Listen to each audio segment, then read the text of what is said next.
Bohemian Rhapsody was off Queen's Night at the Opera album, which was released on November 21st, 1975. The song was written by Freddie Mercury and produced by Roy Thomas Baker and Queen. Okay, so how much did you rehearse the song?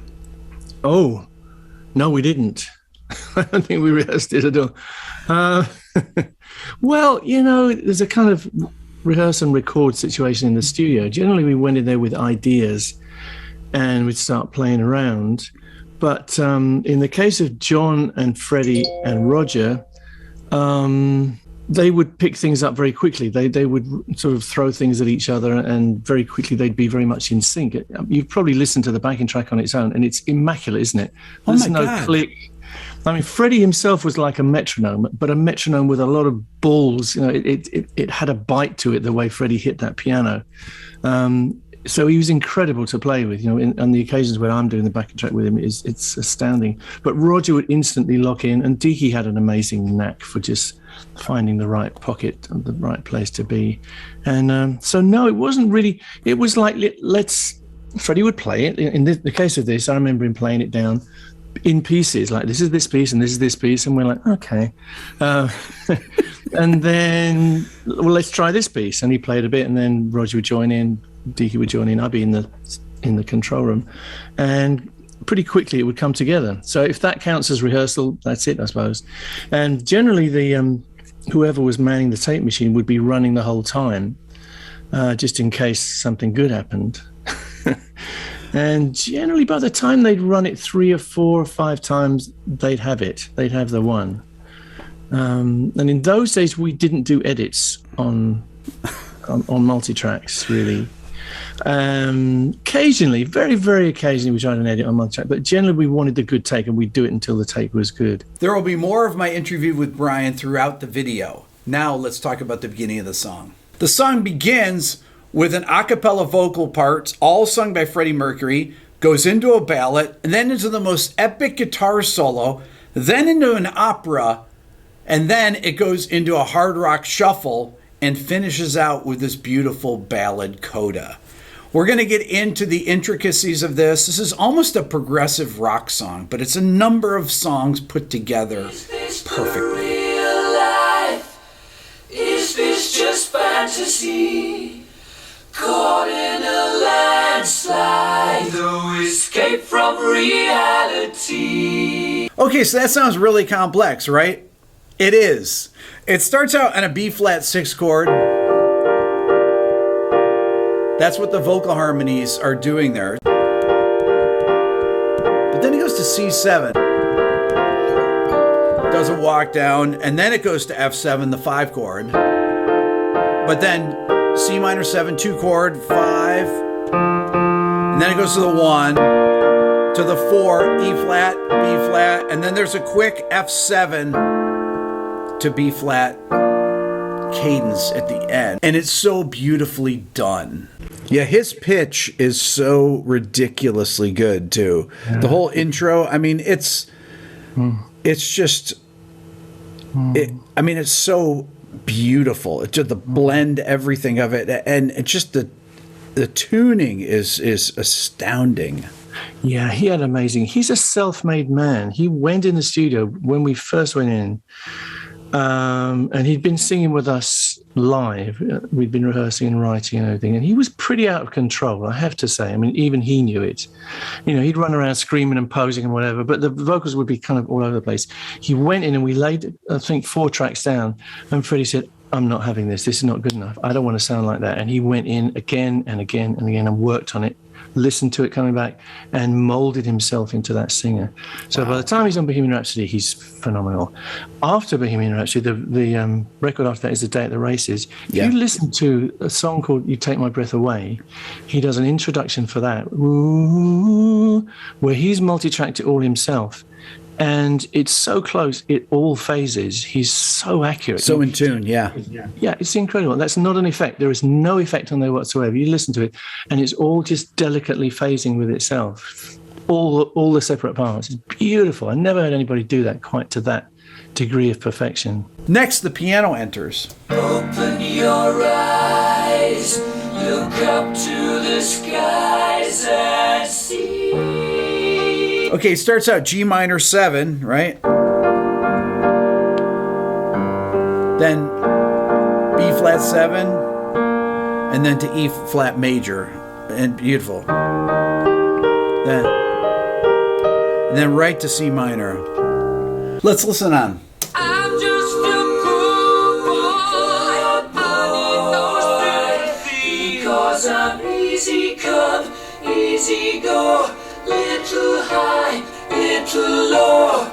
This is what makes the song so unusual. It starts out on the C minor chord. I'm just a poor boy. He's singing the 5th of the C minor, and then on the F7, he starts on the root. I need no sympathy. But then he goes into these chromatic major chords. Because I'm easy come, easy go, little high, little low. Now that is so unusual. B major, B flat major, A major, B flat, B flat, A, B flat. You never hear that in songs. But what's even more amazing are the harmony parts that go over that. Let's check them out. Ooh,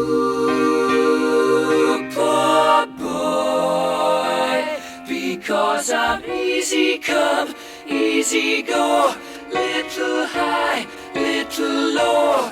And next, Anyway the wind blows doesn't really matter to me. beautiful crescendo on the harmony vocals there, and the harmonic progression or the chord structures that happen there. So it's E flat major, starts on the 3rd, right? Anyway the wind, then wind blows on the B flat over the D, and then it goes down to D flat diminished, doesn't really, then to F7 over C. To me. This is so unusual. These chord progressions, E flat, B flat over D, D flat diminished, and then F7 over C. All these inverted chords, dominant chords, diminished chords, things like that, you just never hear in music anymore. It's amazing. Let me solo the harmonies and piano in that section. Ooh, the wind blows doesn't really matter to me. This next interlude is where bassist John Deacon enters. Check it out. To me. Then that 6 to 5 or G to F on the B flat chord sound like octaves to me, but it could be single notes. I've seen Freddie play single notes. Single notes would sound like this. Octaves would be. This next verse, Mama Just Killed a Man, continues to develop the octave motif in the piano. Check it out. Mama just killed a man. Put a gun Beautiful against his head. phrasing. Oh, Pulled my trigger, now he's dead. then Mama, life had just begun, but now the descending. it's thrown it all away. And then the drums enter there. 6, 5 on the B flat, then 2 to 1. So on the G minor chord, he's playing. Then he goes the 9th to the root. So that's a suspension there. And then the C minor, he does the same thing. 9th to the root of the C minor. Listen. 6, 5 on B flat. 9 to root on G minor. Then.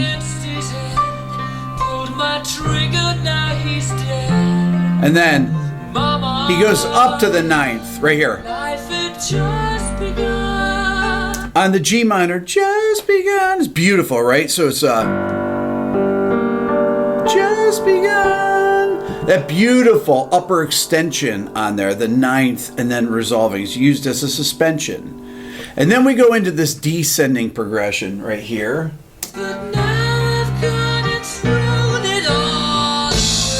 I love how he goes from falsetto into full voice and that gravelly, intense voice on the descending progression. And it's so cool. It's like C minor, B augmented, E flat over B flat, and then A flat diminished, then A flat major 7, then really C minor over G, and then it goes back to E flat. Next we move on to, I guess you would call this the chorus of this section, right?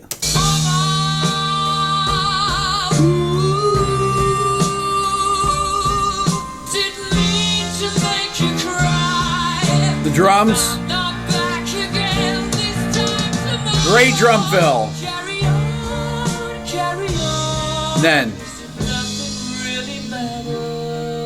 Then. Okay, so there's a lot of stuff going on here. So this progression we've kind of heard before, except for that 4 minor chord. So it starts out, so it's E flat to B flat over D, C minor, then with a cross-handed, and then it goes to F minor, then E augmented to A flat over E flat, and then that's like a D diminished, and then it goes to this B flat vamps. So it's going B flat, E flat to B flat 7. Carry on, carry on. Then it goes to the 4 minor chord, A flat minor. And then it goes into this, what I call almost a blues turnaround. So it's going A flat over E flat, G flat diminished over E flat, F minor 7 flat 5 over E flat, even though it's not the full minor 7, but I hear it like that, and then it goes to B flat. That's really a blues turnaround. If you hear it on guitar, my guitar is tuned down half step, it'd be exactly like this.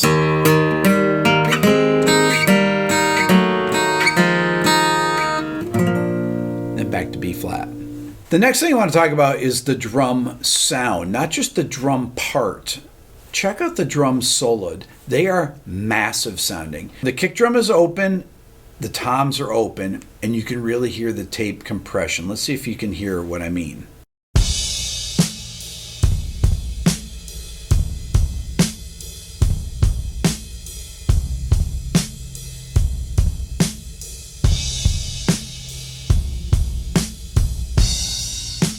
What I find so interesting about this drum sound is that you have this low end extension on the kick, because the kick drum is open. It has a lot of openness to it, a lot of length to it. Same with the toms, but the snare is very dead, and the snare is kind of firmly rooted in the 70s. So you kind of have this juxtaposition between the open toms and kick, and then the deader snare sound. It's great drum sound. In this verse, we also have the entrance of the guitar. Check it out. Solo.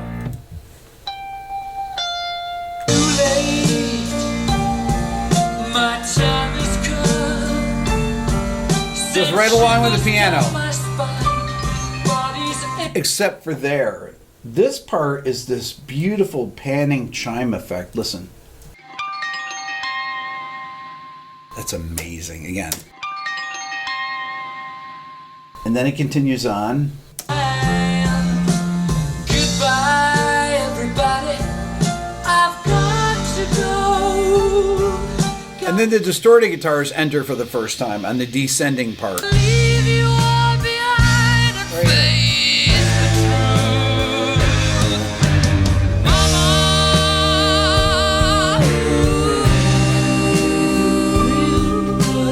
I don't wanna die. I sometimes wish I'd never been born at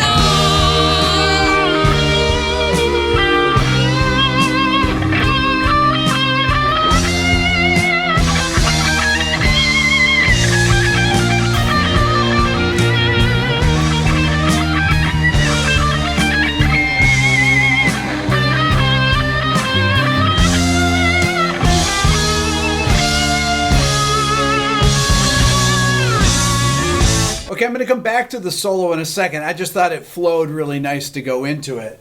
I want to talk about this harmony part that happens in this section. Any way the wind blows.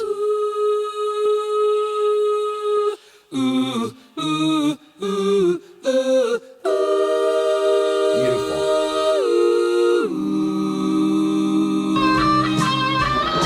That leads right right into the beginning of the solo. Listen.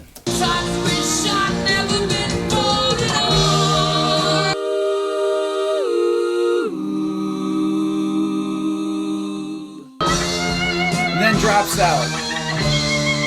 And you notice that the guitars, those stereo guitars, continue on during the solo as well. Listen.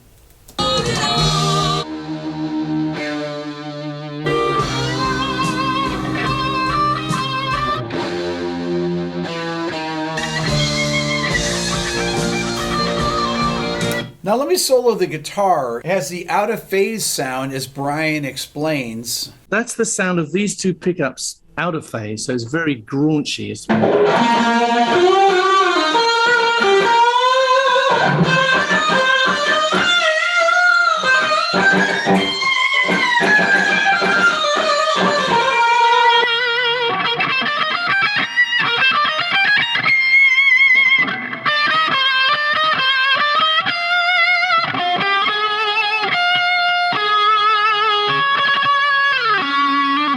Did you have the idea for the solo just from listening to what Freddie was playing during the solo section? Did the melody idea just come to you? Yeah, I had ample opportunity because I'm sitting in the control room listening to them do it over and over again. Yeah. So yeah, and I said, I think we talked about solos. I don't know how the thing came up, but I said, I think Freddie said, what do you want for the solo? What do you need? And I said, I would like basically a piece of a verse. I want to be joining in and taking the story a bit further. So I want a verse pattern. And so they built that into the backing track. And yeah, I could hear it in my head. And I'm sort of, I come from a strange place. I come from a world where Mantovani and the Laughing Policeman were in the hit parade. So my melodies are not really rock melodies as such. I could just hear something very sweet and melodic, which seemed to be a continuation of what Freddie was doing, telling his story in the vocal. That might sound pretentious, or it might sound plain stupid, I don't know. But I hear always hear the solo piece as part of the vocal. It's just like the vocalist hands over to somebody momentarily who's going to continue the story and then give it back to the main raconteur, who's the vocalist. Next, we move into the operatic section. Check it out.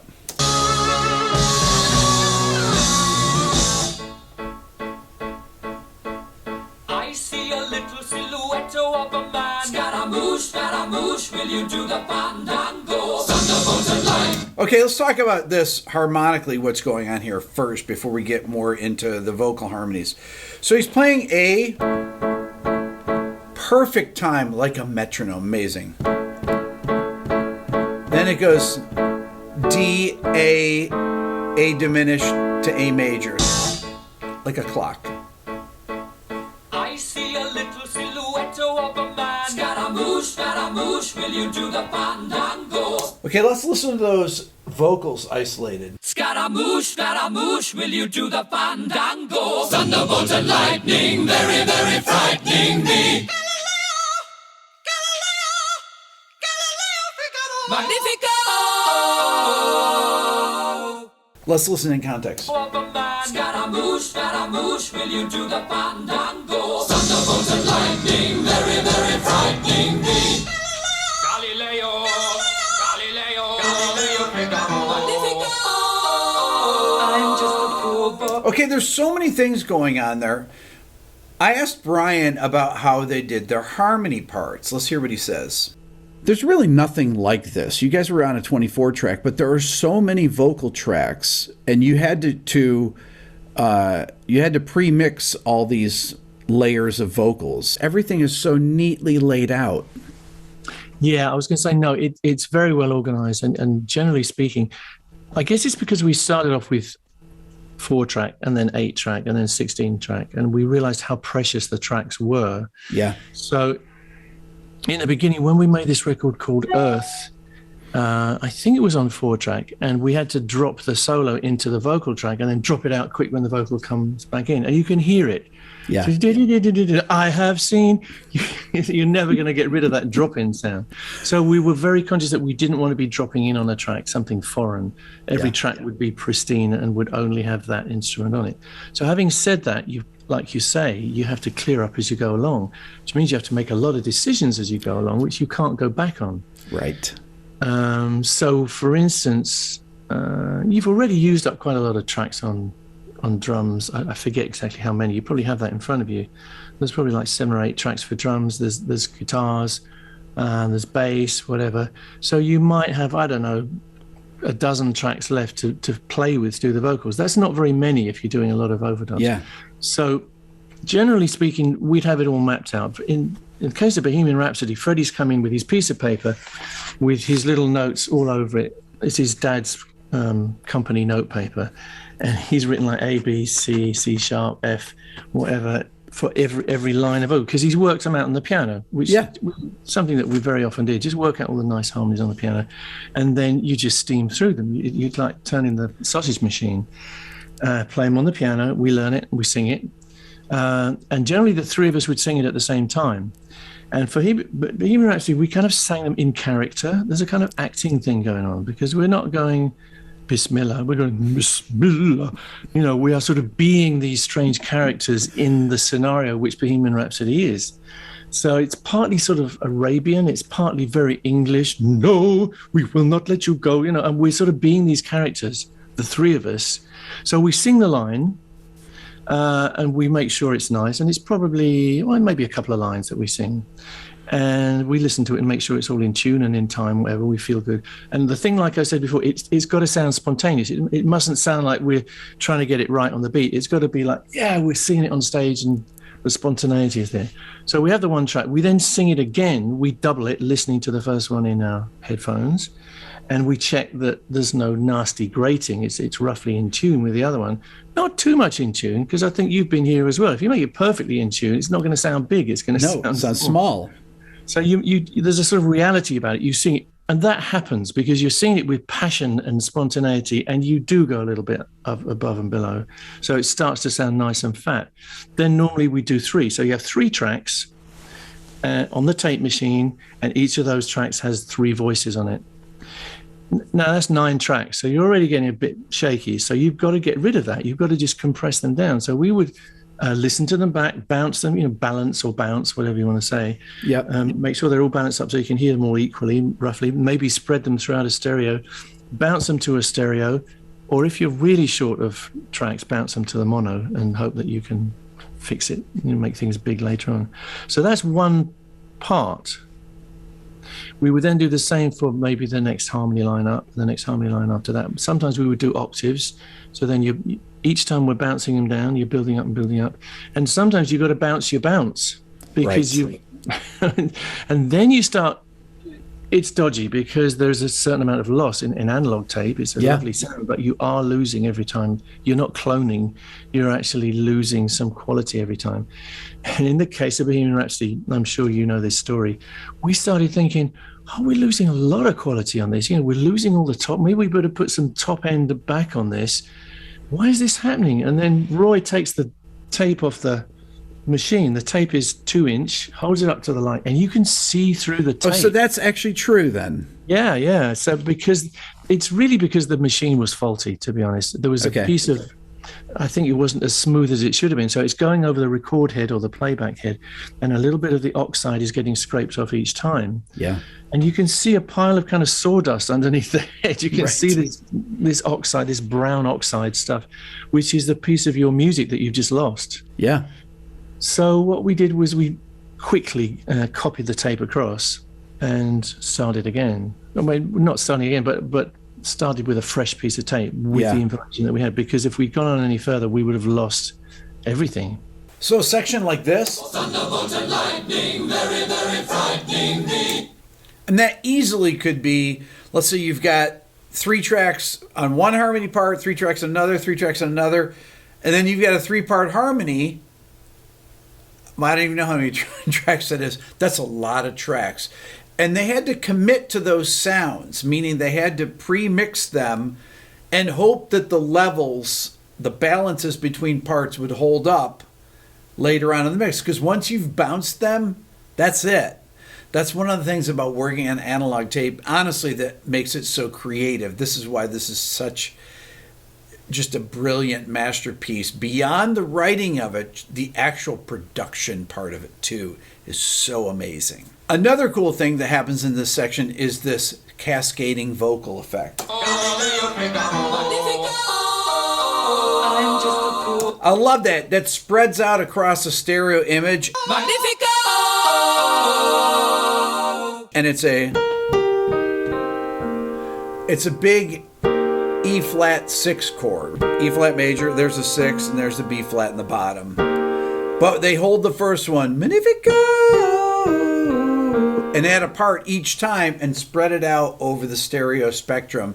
So it has this cascading effect. They use it a few times in the song. It's beautiful. I'm just a poor boy, nobody loves me. He's just a poor boy from a poor family. What's really interesting about this, it starts out, the first part, he's going B major, B flat major to D flat diminished, which is different from earlier in this song when he goes B major, B flat major, A major, B flat major. And then when the huge vocal section comes in, He's just a poor boy from a poor family. it's A flat major, E flat major, E flat diminished, E flat major, right? That just sounds massive with all those layered vocals. Let's listen to it again. He's just a poor boy from a poor family. I want to just go back to one thing and talk about this vocal bouncing. Because you were limited to 24 tracks and you have all these tracks of vocals, what you'd have to do is you would pre-mix them like Brian talked about.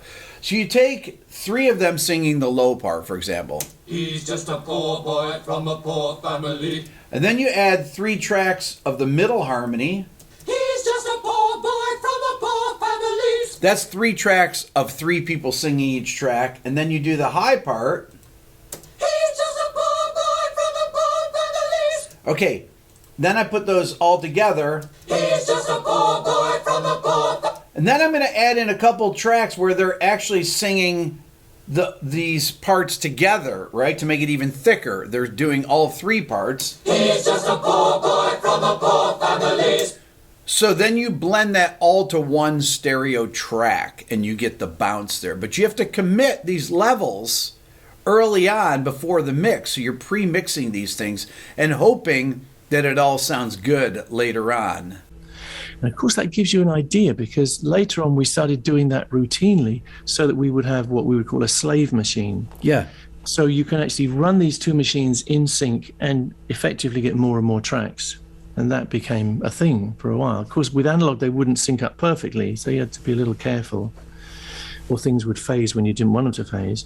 But when digital tape came along, I don't know, does anybody still know about digital tape? I do. Yeah, you do, okay. Well, you get digital tape now, you can sync those up exactly. They will lock in, so Right. you have effectively hundreds of tracks if you want, all on different bits of tape, all on different machines, and you have a sort of infinite recording studio.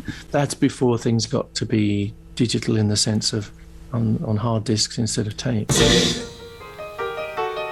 Easy come, easy go, will you let me go?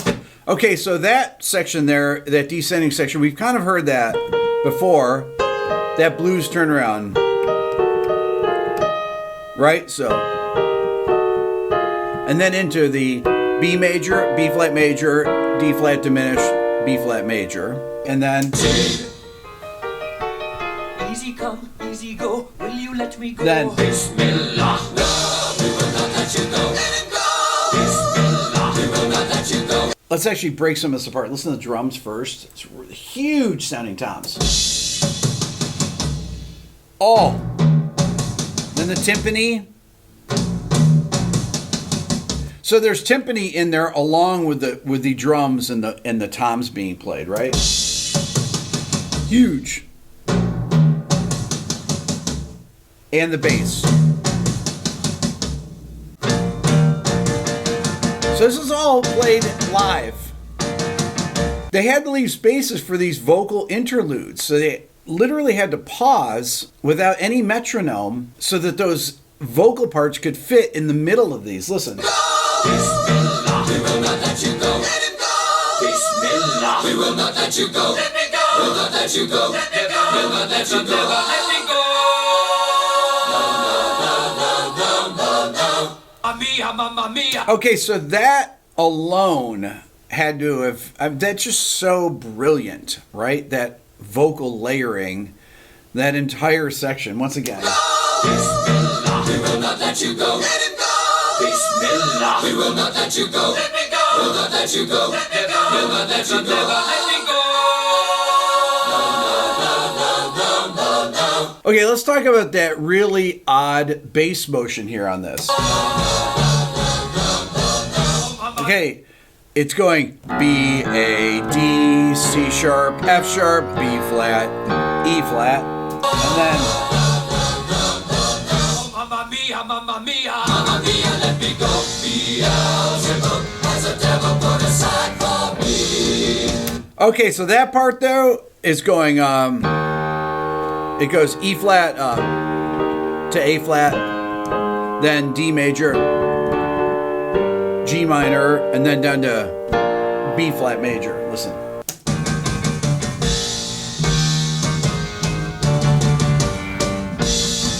Now we start getting into the shuffle.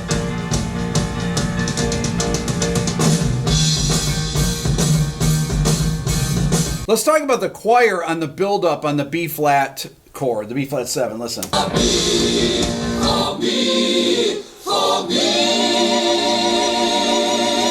That's Roger on that high part. I mean, that is really unbelievable. All the high vocals he's doing, and they're amazing. There's also a guitar note that comes in here. Love it.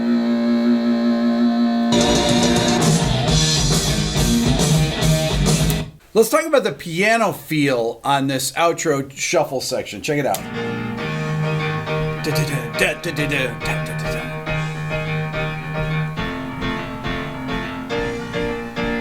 Oh, and it works perfectly against the bass and drums. Listen. Woo! And then you have the guitar overlaid with it.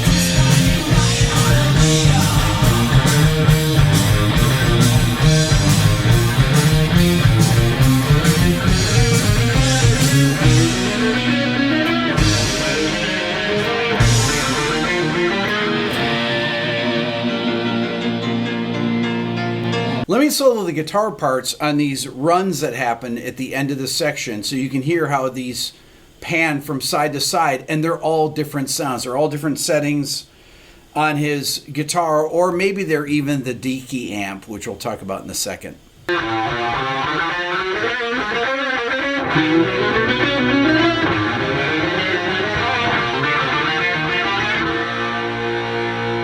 The D key box, or this. Can you tell me about that? What is that exactly? I could probably even show it to you if we may be able to show you that. His D key was a bit of a genius, really. He got a first class honours in electronics at Chelsea University about the time when I got my first degree and was failing my second degree. Only to return 30 years later to get my doctorate. It's another story. But Dickey was very clever with electronics, and he found a piece of electronic equipment, which I think is a piece of a radio or something. Now, somebody's going to tell me I'm wrong. But it's a printed circuit board with some stuff on. And he thought, oh, that's a nice little amp. I'll hook it all up. And he found some speakers from a sort of local hi-fi thing, which was also in the skip, I think. And he put the two together, and this is it. This is a Dickey amp. It says on there, I've written on.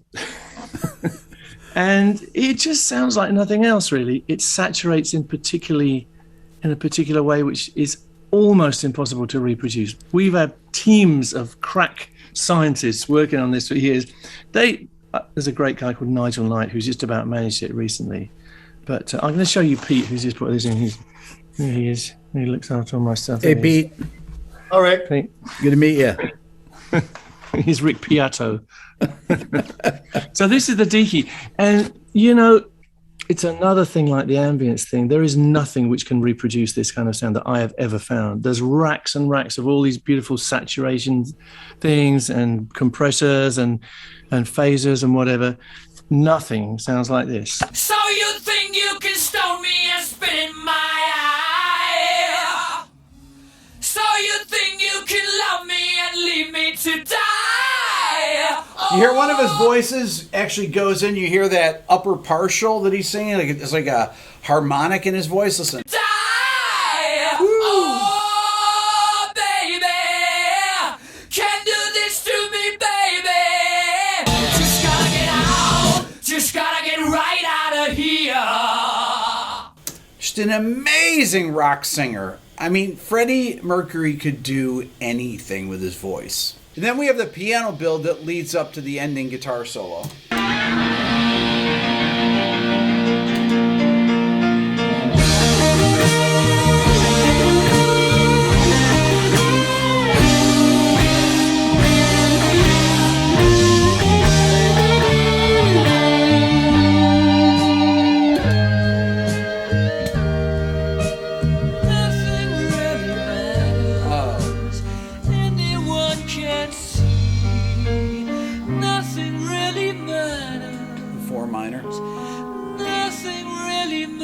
Fives.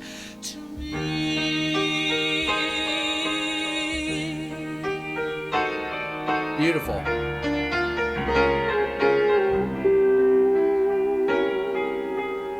Then you think it's over. Then.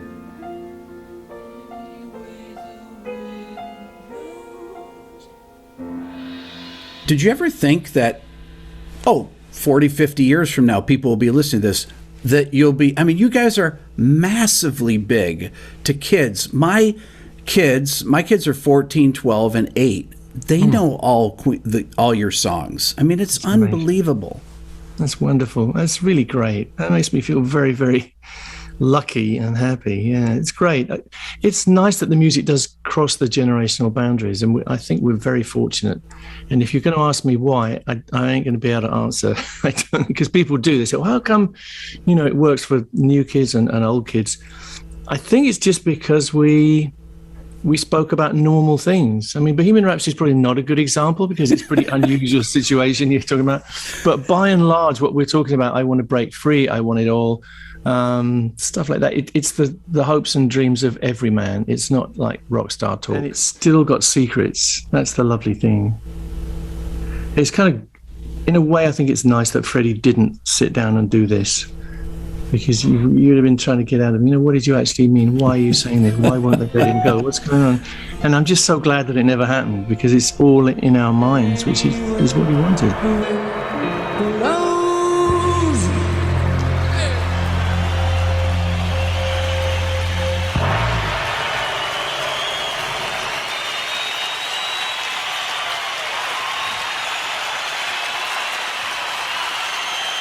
Anywhere the wind blows.